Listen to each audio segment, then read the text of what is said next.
Okay, so once again I'm delighted to have been invited to McMaster and have the opportunity to speak to you. And I think once again, like previous talks I've given, I see a number of quite familiar faces actually here. I'm not only thankful to Henry for a remarkably kind introduction, but the talk I'm going to give today owes immeasurable intellectual debt to his work and his tireless commitment to the importance of education and critical pedagogy. Can you actually hear me okay at the back? Is that okay? Yeah. Now, before I begin, I'd like to turn your attention for a moment to this picture on the slide here. Now, some of you might recognize this scene from Columbia University in New York as part of the violent protests that swept across many countries in 1968. Now, I'm not in any way interested in covering these acts of resistance with some pure revolutionary dust, as if all resistance that follows is some poor approximation. I'm sure we've all encountered academics that keep going on about the almost mystical spirit of 1968 and how they were part of some authentic revolutionary movement the younger generations simply cannot match. Such is often, actually, as this image shows, a white male bourgeois conceit. What I am interested in is the subjective legacies of this moment and what it means for power and politics today in the field of education, especially in the university. There is no doubt that some important intellectual developments start to emerge during this period, not least the vitality added to post-colonialism, feminism, postmodernism in their critiques of the nation state. Indeed, I don't think it's too controversial to date what is now commonly termed the crisis of subjectivity back to this moment, as foundational and reductionist conceptions of the self were disrupted and radically challenged. But there was another revolutionary intellectual movement that also was germinating at the time, a movement that would appropriate the discourses on anti-foundationalism and the crisis of subjectivity and logically invert its implications. I am, of course, referring here to the neoliberal revolution and the way the notion, the crisis of subjectivity, is transformed into the active and positive production of what I've called in my work subjects of crisis. By this I mean how a new global regime for power and political rule starts to emerge. That, as Zygmunt Bauman wonderfully writes about, forces a separation in the spheres of power and politics. And premised upon the logic of free market fundamentalism, ontologically naturalizes crisis in a way that is upheld within university sectors by formidable schools of intellectual thought. In this regard, what appears to be the crisis of subjectivity at this period is not incidental. It actually becomes part of the strategic design. So why is this important? Well, first, in the context of this talk today, it reaffirms that the university has a considered history of resistance and struggle, which is not alien to its intellectual fabric, and perhaps we need to keep that in mind. And secondly, we also need to be mindful about what we actually mean by the term resistance and political transformation. Sometimes what emerges can appropriate the critical vocabulary to rework systems of domination and exploitation in far more devastating ways.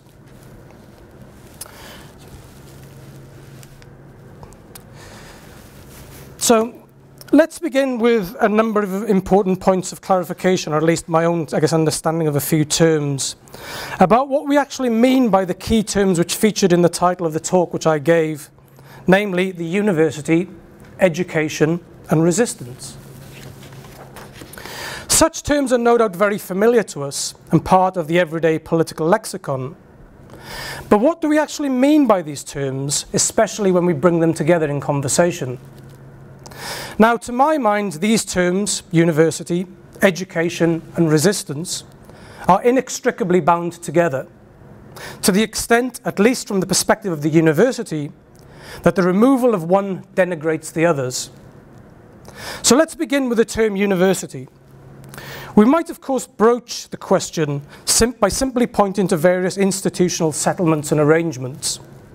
That is to say that the university is a particular site on the map where people attend in the hope of gaining new knowledge and bettering their lives, and so on and so forth. Thankfully, many of you have somehow followed this logic today and managed to find yourselves here in this room.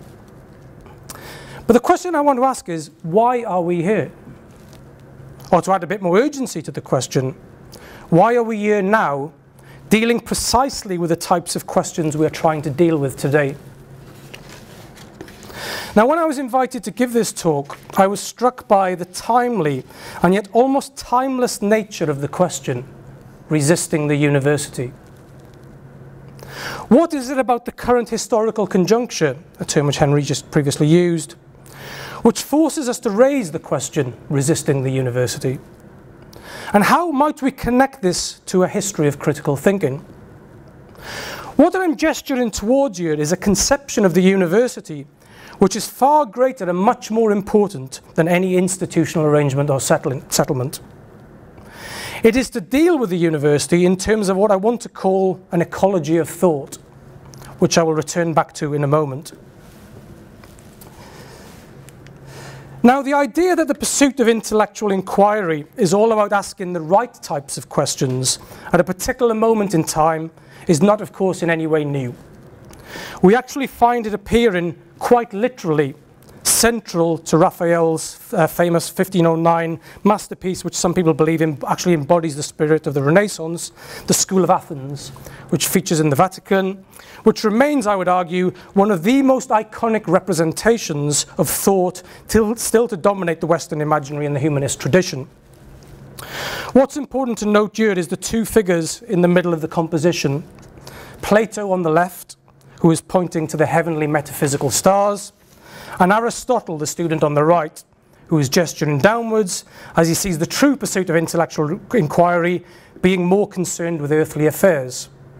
Simply put, they are debating what is the right question to ask at this particular historical conjuncture. Now, sentimental liberal humanists often contrast this Athenian scene and its capacity for reason and seemingly peaceful debate to the violence of neighbouring Sparta. And yet, as the critically trained eye would no doubt observe, this scene also features a great deal of structural violence, which is hidden in plain sight from us, especially in terms of its racial, gendered and class-based divisions. Nevertheless, the idea that intellectual inquiry is all about what Michel Foucault calls the courage to truth, which he dates back to this period through his concept of parrhesia, remains, I would argue, something worth fighting for. It is certainly in marked contrast to another vision of the university, wonderfully captured here in the artwork of Isaac Cordal in an installation which he has titled The School, in which education is shown in the most medicated and controlled ways to resemble a neoliberal factory. Now, turning to the question of education, I would certainly like to see myself as part of a broader school of critical thinking, which subscribes to the notion that education is always a form of political intervention.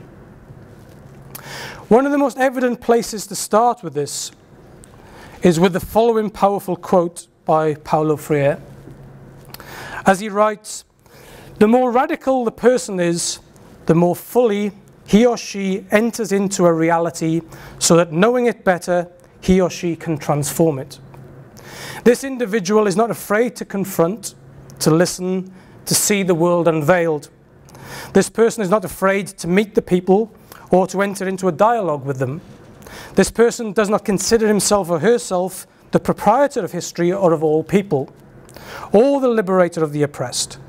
But he or she does commit himself or herself within history to fight on their side." Education, as Paulo understands, too easily subjects. It is often framed through the hierarchy of subjects and is all about creating spheres of knowledge and power integral to the production of different ways of living. In this regard, education is all about the active production of political subjectivities and of authenticating and indeed disqualifying through what is not taught the particular meaning and value of a politically qualified life. Education, in short, is never value neutral or objective. Whatever the subject is being taught, education, at whatever level or stage of development, always makes demands upon the political, just as the political is always inscribed into its ontological and epistemological presuppositions.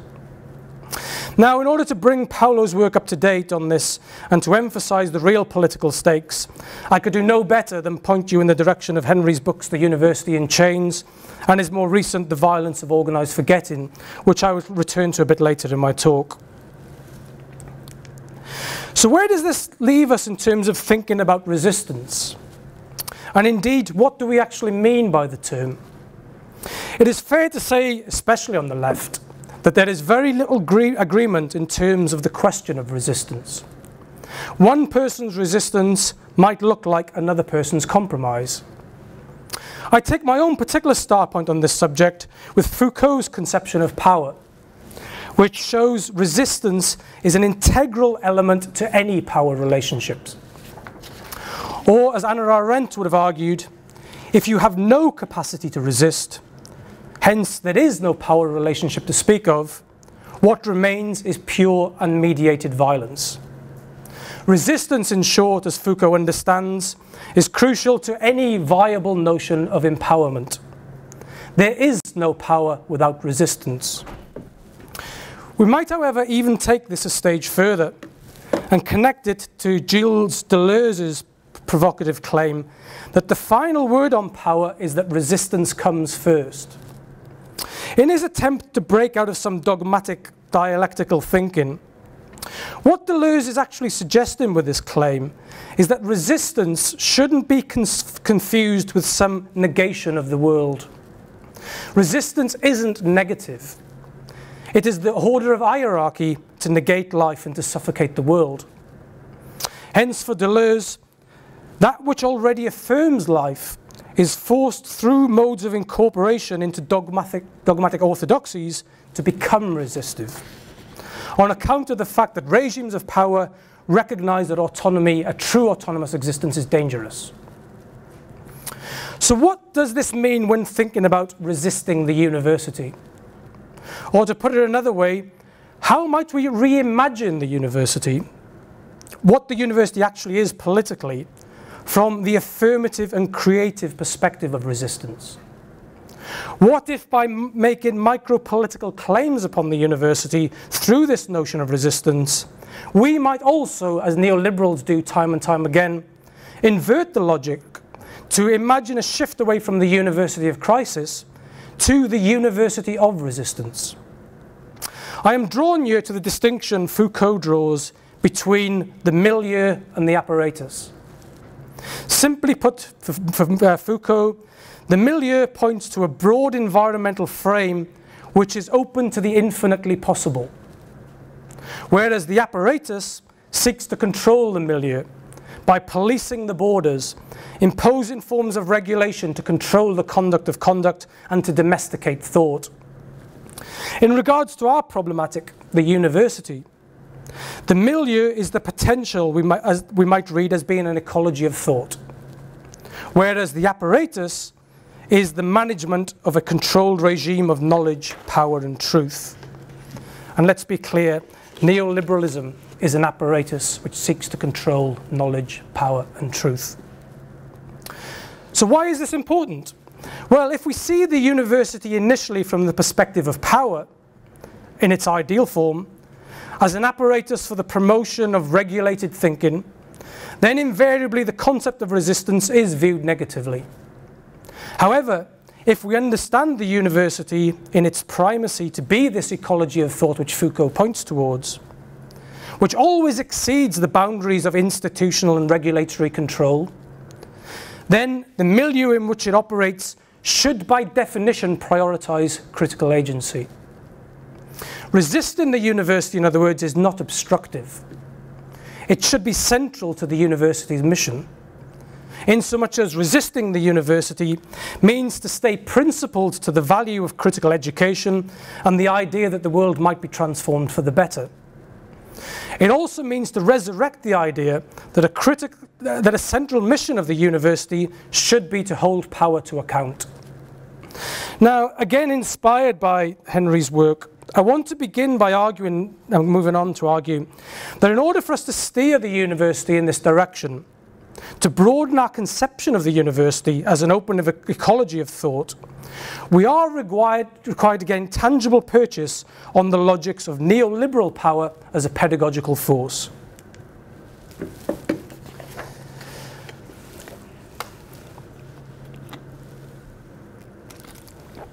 With this in mind, I'd like to now turn for a moment, if you bear with me, to the system of education in the United Kingdom. Not in terms of its particularities as such, but more regarding some of the more important insights it provides on the neoliberalization of education more broadly, so that we might get a better picture of what we're actually up against. And to do this, I thought it'd be worth talking very briefly about my own experiences in the education system and how neoliberalism might be better understood.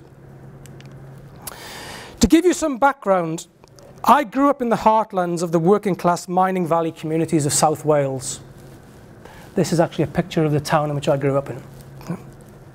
During the pinnacle of its production, these valleys quite literally powered British industrialisation and were integral to both the Great War efforts.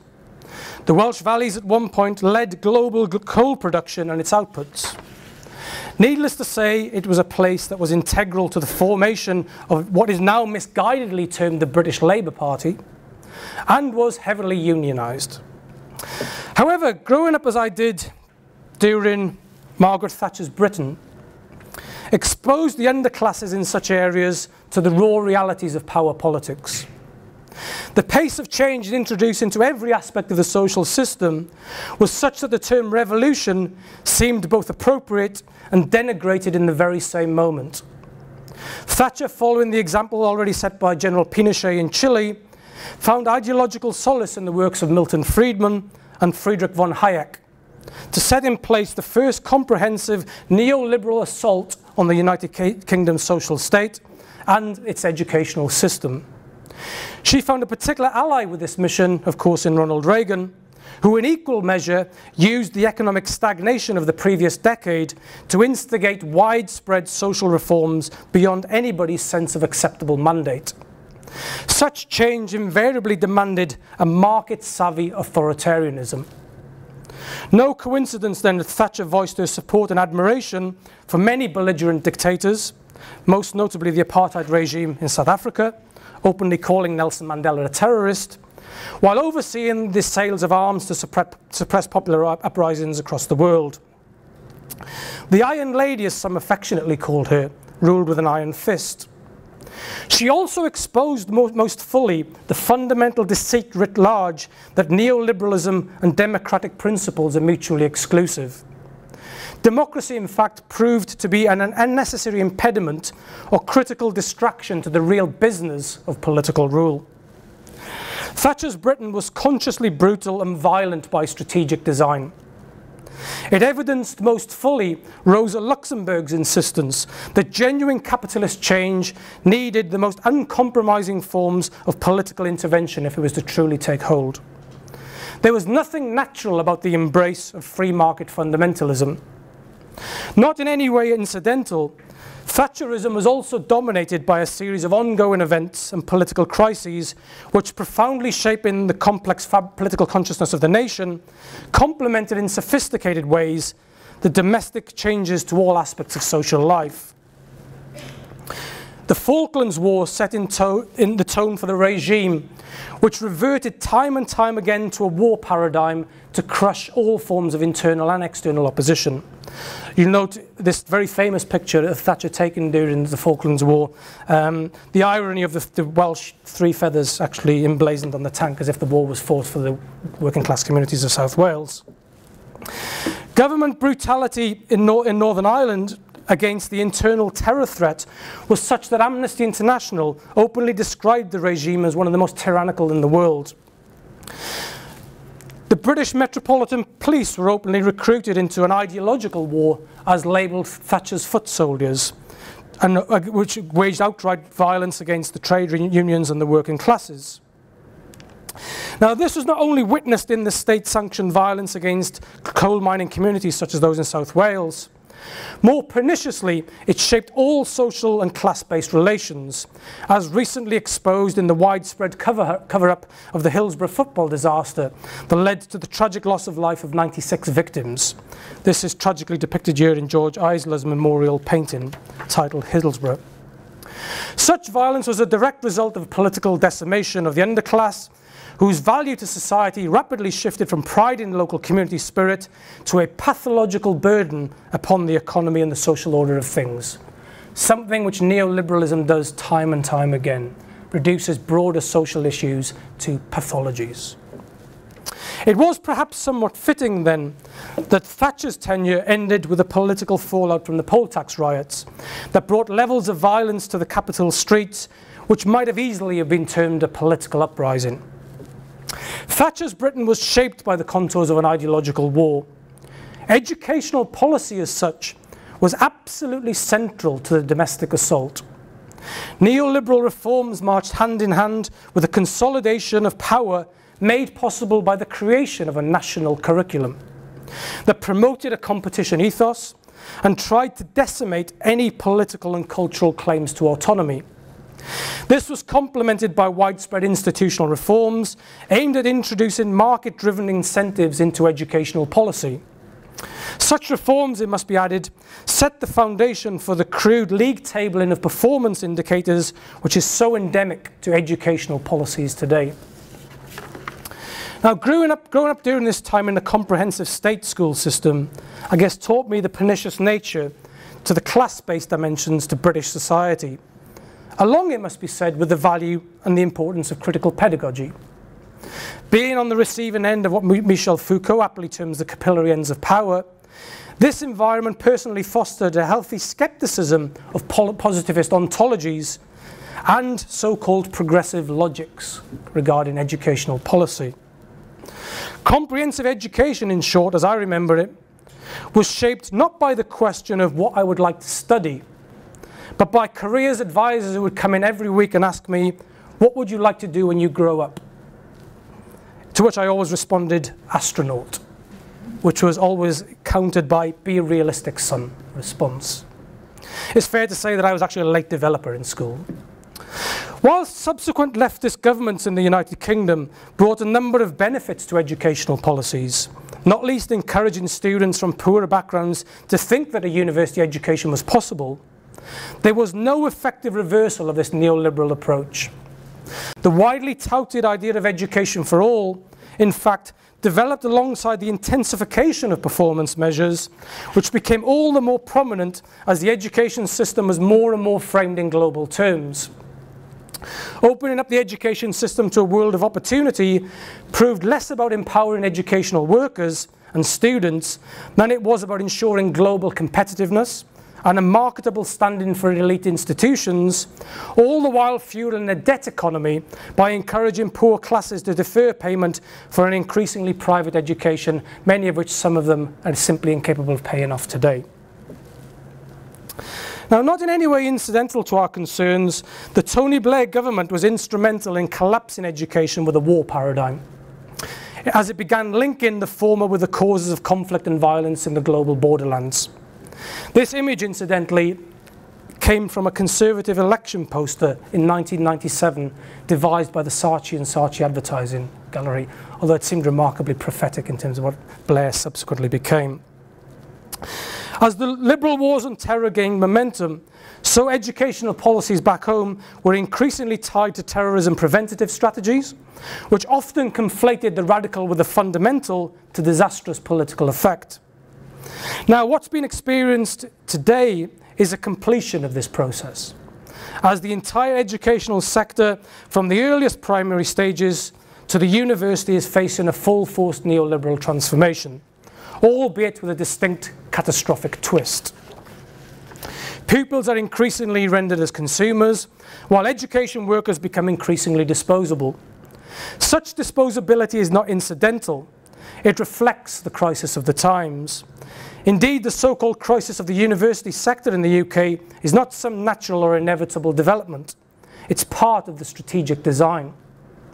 One bad example of this has been the closure of entire philosophy programs, which signify the most visible shift from reflective and critical thinking to the embrace of a dumbed-down approach to the humanities education that has no time for anything beyond neutralizing and political compromising deceit of pseudo-scientific paradigms. For Terry Eagleton, this represents nothing short of the slow death of the university. As Eagleton writes, according to the British state, all public funded academic research must now regard itself as part of the so-called knowledge economy, with a measurable impact on society. Such impact is rather easy to gauge for aeronautical engineers than ancient historians. Pharmacists are likely to do better in this game than phenomenologists. Subjects that do not attract lucrative research grants from private industry or that are unlikely to pull in large numbers of students are plunged into a state of chronic crisis. Academic merit is equated with how much money you can raise, while an educated student is redefined as an employable one. Linking this to Henry's work, what we can, however, see is that the UK is not in any way unique here, but part of a global transformation in the nature of education. Increasingly tied to instrumental purposes and measurable paradigms, many institutions of higher education across the world are now committed almost exclusively to economic growth, instrumental rationality, and the deprived task of preparing students strictly for the workforce. Such modes of education do not foster in their primacy a sense of organised responsibility and a shared collective ethos central to any viable notion of democracy.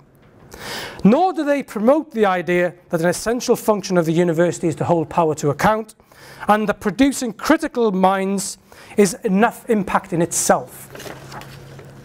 As David Harvey insists, the academy is being subjected to neoliberal disciplinary apparatus of various kinds, while it's also becoming a place where neoliberal ideas are being spread.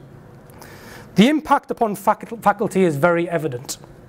If you work in the UK today, and I'm sure it's the same elsewhere, it seems like often you operate in a state of permanent crisis and emergency, awaiting the next research rankings, income generation counts, national student assessment indicators, which only add to a sense of vulnerability and insecurity many faculty feel in certain academic disciplines. Now, we're all, of course, subject to increased metrication and surveillance of multiple performance measures, which affirm in positivist ontologies, for some are demoralizing at best, and for others can be psychologically devastating at worst. Now, I'm not in any way trying to suggest to you that this is a uniform experience. It can often depend on which department, faculty, or school in which you happen to operate.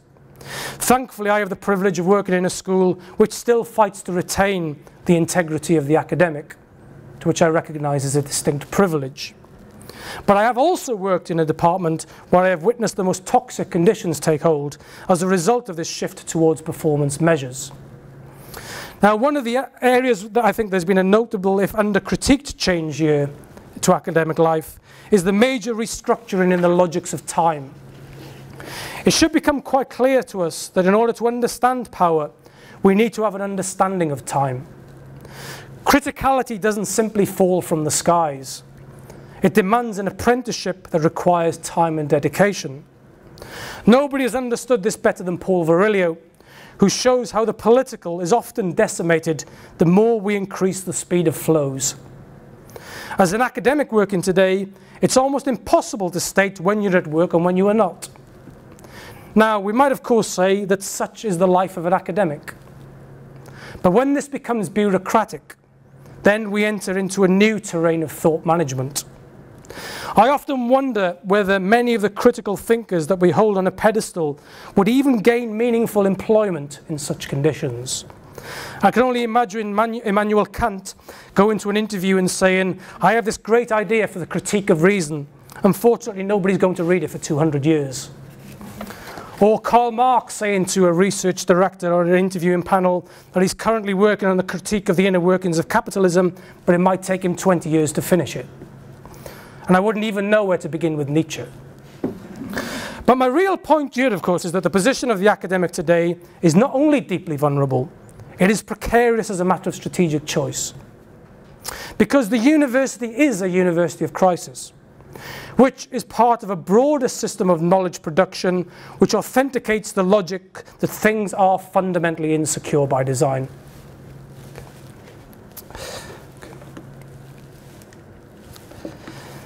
Now, moving on, academics have shown for some time of course, the devastating consequences of neoliberalism.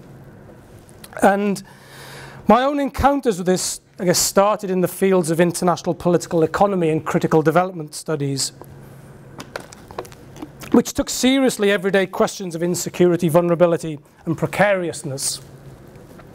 Post 9/11, we have slowly begun to understand that ours is an age of catastrophe.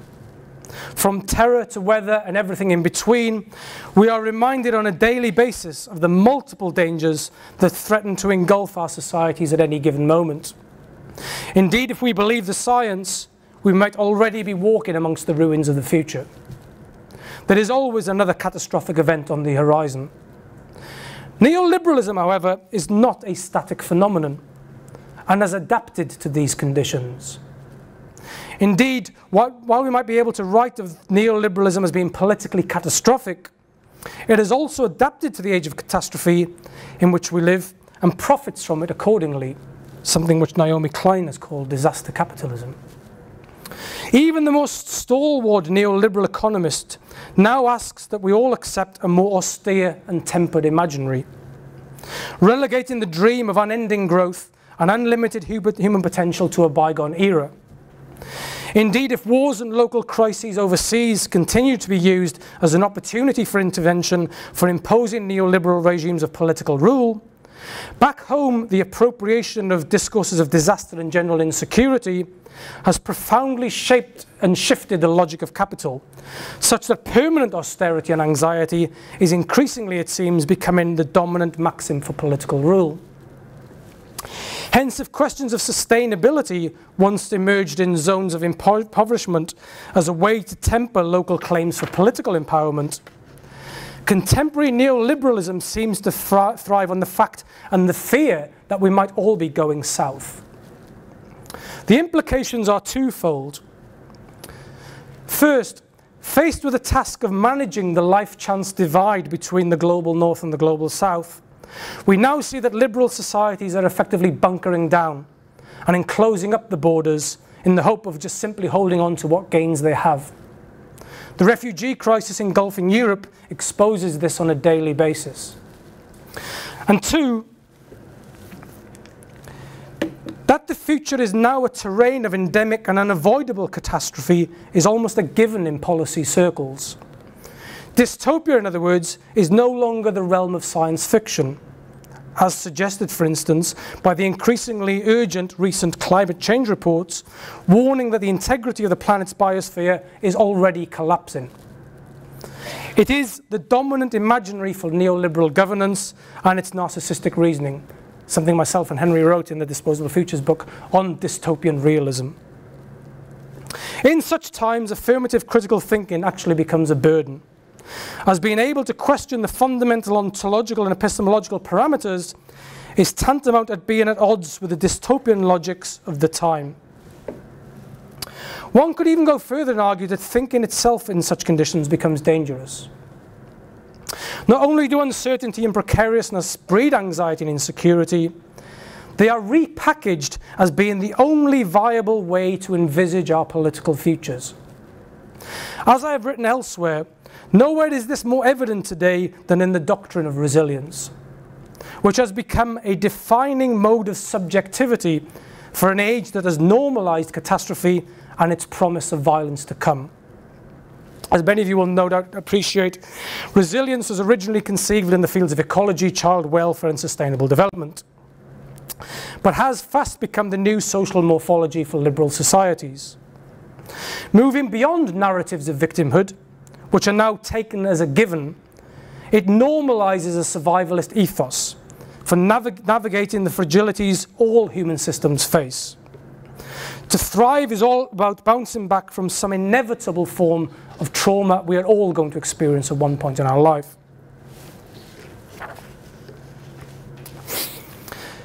Now, the resilient thinker might say, of course, well, what's wrong with enabling human beings to take responsibility for their own security so that they can better survive, avoid death, evading violence, and better manage insecurity along the way?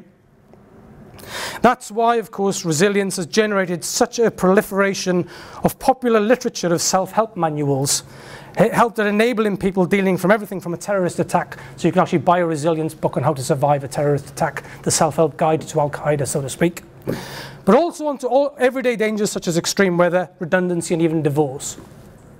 If nothing else, resilience is certainly big business. But beneath this veneer of concern, as I have argued, lies a deeply nihilistic way of thinking.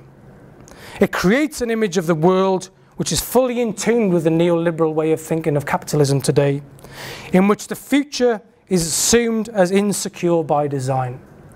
Catastrophe is inevitable. It's normal. It's part of the everyday fabric. Now, more than actually, of course, as I've also tried to point about, is that once we start to deal with this question of futurity, this is, I want to argue, a way in which we can maybe start to gain some tangible purchase on some of the emerging political dynamics that we encounter today. But even, of course, in terms of when we're thinking about futurities, from this image of Camden, New Jersey, and this is actually an occupied street of Camden, New Jersey, and also a semi-occupied street in the Welsh Valleys. Shattered landscapes are already part of the present condition. Now, this inevitability of catastrophe, for me, really foregrounds the political stakes. Indeed, it brings me to two urgent problems which demand an intellectual response, namely ISIS and the Donald, as Henry called him. ISIS, as I've argued in a number of articles, is the evident mimetic rival in an age of dystopian realism. They mimic the logic of neoliberalism and its violent spectacles to devastating effect. Indeed, a defining feature of the violence of the movement is the conscious targeting of youths by youths who are recruited into its ranks. If eliminating ISIS, therefore, means eradicating the conditions that created it, we need to understand how it's part of the dystopian realism and how it makes demands on the future represents a form of imagination warfare. The forms of violence we witness today are not only an attack on the present. Such violence also points to an assault on an imagined and hopeful future. Youths today are being connected directly to the age of catastrophe, its multiple forms of endangerment, the normalization of terror, and the production of catastrophic futures. The state of war, as such, cannot simply be understood with reference to some juxtaposed temporalities. Present horror, for instance, is distinct from past horror or anticipated horrors to come. The violence of groups such as ISIS needs to be understood in terms of what it projects. The attempts to colonize the imaginary, to eradicate any vestiges of the radical imagination, to steer history in a different and alternative direction. Which also brings me to the problem of Donald Trump. And let's be clear, Trump is a problem. Now, I was struck by this recent image of an installation in New York by an anonymous art collective. Now, whilst there is a certain cheap humour to this piece, whatever one thinks of Trump, the politics of mockery and body shaming is particularly perturbing about this piece. It also, however, distracts from the true nakedness of Trump, which is the naked appeal to power and violence, which perhaps we might think about as being indeed post-ideological. He no longer even needs to justify why he says what he says. Like the Brexit campaign in the UK, Trump plays directly to the pedagogies of the visceral. It's like as if he's simply read Wilhelm Reich's book on the mass psychology of fascism. He mobilizes the spectacle to devastating effect. He also makes a particular play to the historic in a way that actually depends upon what Henry calls the violence of organized forgetting. And as me and Henry were discussing over lunch, this violence of organised forgetting no longer matters whether we can remember what happened 50 years ago. It's more about whether we can remember what Trump actually said last week, and we can hold him to account for it. And I want to take this quote from Henry because I think this really captures what we're up against.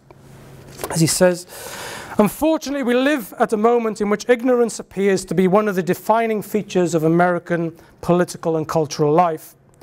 Ignorance has become a form of weaponized refusal to acknowledge the violence of the past and revels in a culture of media spectacles in which public concerns are translated into private obsessions, consumerism, and fastidious entertainment. The warning signs from history are all too clear. Failure to learn from the past has disastrous political consequences. Such ignorance is not simply about the absence of information. It has its own political and pedagogical categories, whose formative culture threaten both critical agency and democracy itself." Now, I'm sure, like many others, I often look on in disbelief at the spectacle of Trump, wondering how we've managed to get to this point. His appearance, as in this image, seems both surreal, yet now all too real to the politics of the everyday. This image, of course, could quite easily have featured some 5 years ago in a Hollywood film, which we might have thought might have been too far-fetched at the time. Were it not for the fact that it's now part of the tragic and disturbing dystopian fabric of modern politics. But how are we to make sense of the Trump phenomenon socially? One thing seems clear. He plays directly to those populations, pedagogically speaking, for whom voting for him is no risk whatsoever. Again, very similar to the widespread support for Brexit supporters in the UK amongst Welsh working class communities. And if there's a lesson when we think about could Donald Trump win, Brexit certainly is it. But there's something more that Trump does in terms of his pedagogical acumen. In his appeal to greatness, as this image shows, not only is he making a claim upon the politics of time, he is also mobilizing ontological vulnerability to devastating effect. He positions himself as the embodiment of a resistive force to a world of inevitable catastrophe and crisis. A world he vows to make secure again. This is not simply securitarian speak. It is an ontological and epistemological move. A counter to the perceived death of the Promethean man and the surety that comes with the ability to be secure about oneself and one's place in the world. After all, making the nation great again sounds pretty great if the community you live in is dead on its knees. But such greatness, this longing for past times, which was always an illusion, as many of us know, for the vast majority of the world's citizens. And indeed, it's evidently reactionary and dangerous. We could, of course, take Margaret Bourke Wright's image after the Kentucky flood of 1937, called The American Way, to appreciate the realism many critical theorists have spent decades trying to expose and challenge. There's nothing great about this American way. Equally, in the United Kingdom, around the same time this photo was taken, there was devastating and endemic poverty and starvation in the mining communities of South Wales. So what the Brexit campaigners imagined as being great was always devastatingly poor and precarious. Indeed, as Walter Benjamin has shown, such greatness comes with great costs. That is to say, if the idea of liberalism for the past 2 decades has challenged the political architectures of the world as founded on the sanctity of the nation state, the appeal once again to the mythical unity of the nation to make ourselves great again further represents what Benjamin identified as being a naked appeal to mythical forms of violence. This is not a retreat back into 20th century paradigms. After all, such leaders have absolutely no intention of changing the logics of neoliberal rule and reimposing a socialist state.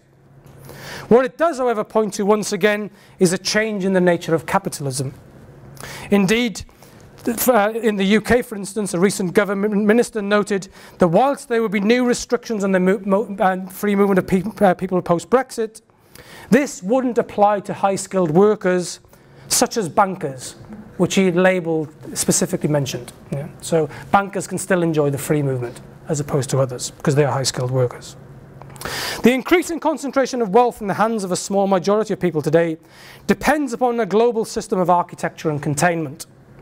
But this can only be achieved, as Wilhelm Reich understood all too well, by getting the masses to actively desire those very conditions. It's all about bunkering down and a willingness to embrace an incarcerated mindset. Such is the force of this logic that Spinoza's famous dictum, "Why do the masses embrace their servitude as though it were their liberation?" once again makes perfect sense. So how might we imagine better futures? When thinking about that question today, I am reminded once again by this quote by that famous political theorist Woody Allen. As Woody Allen says, "More than any time in history, mankind faces a crossroads. One path leads to despair and utter hopelessness, the other to total extinction. Let's pray we have the wisdom to choose correctly." Could there possibly be a better description to capture the choice the American electorate face today? Thankfully, of course, history is never a two-way street, and the milieu of thought always contains many more possibilities beyond such binary distinctions. But the point I really want to make is that education has always been about a struggle for the future. Because if we are talking about the production of particular political subjectivities, then it's always premised on the basis of what subjects are to come. Or to use Derrida's terms, what democracy is to come. What kinds of subjects are we going to invest in and create in the future? For let's not forget, to be in the future invariably means to contribute something in the here and now. In this regard, the future is already embodied, even though its form is far from certain. What is more, if we take seriously the idea that education is a fight for the future, we can already see that the battles over power in politics and the way power operates have a futurity to them. That is why, as I mentioned, it is important to see politics as a struggle for the control of time. Now, as academics, as all of us will appreciate, we are continually forced to make choices, sometimes against our better judgments. The truth, of course, is that there are no clear lines to draw in the sand, neatly separating what is left and what is right anymore. And yet, as Paulo Freire insisted, one is invariably drawn into an entire history of struggle the moment critical ideas are exposed as a force and put into the public realm to the disruption of orthodox thinking. There is, however, a clear warning from history. Our intellectual allegiances should be less concerned with ideological dogmatism.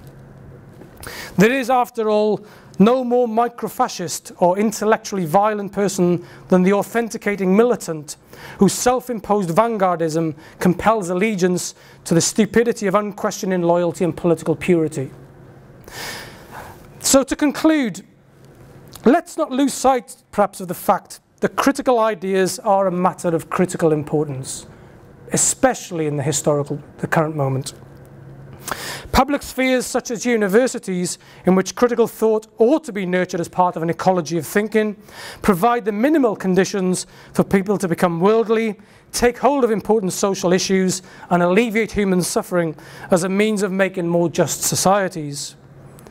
Ideas are not simply empty gestures that simply express free-floating idealism.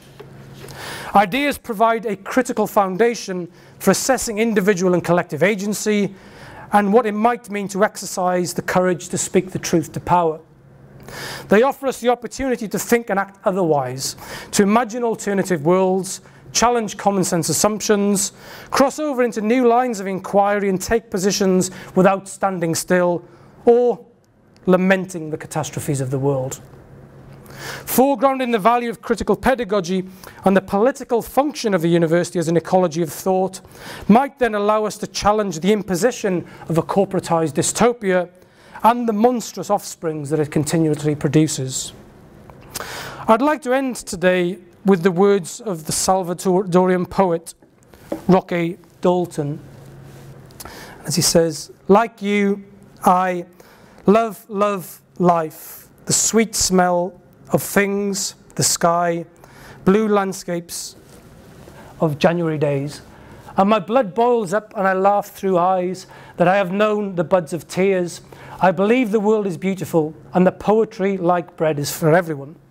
And that my veins don't end in me, but in the unanimous blood of those who struggle for life, love, little things, landscape and bread, the poetry of everyone." Thank you for listening.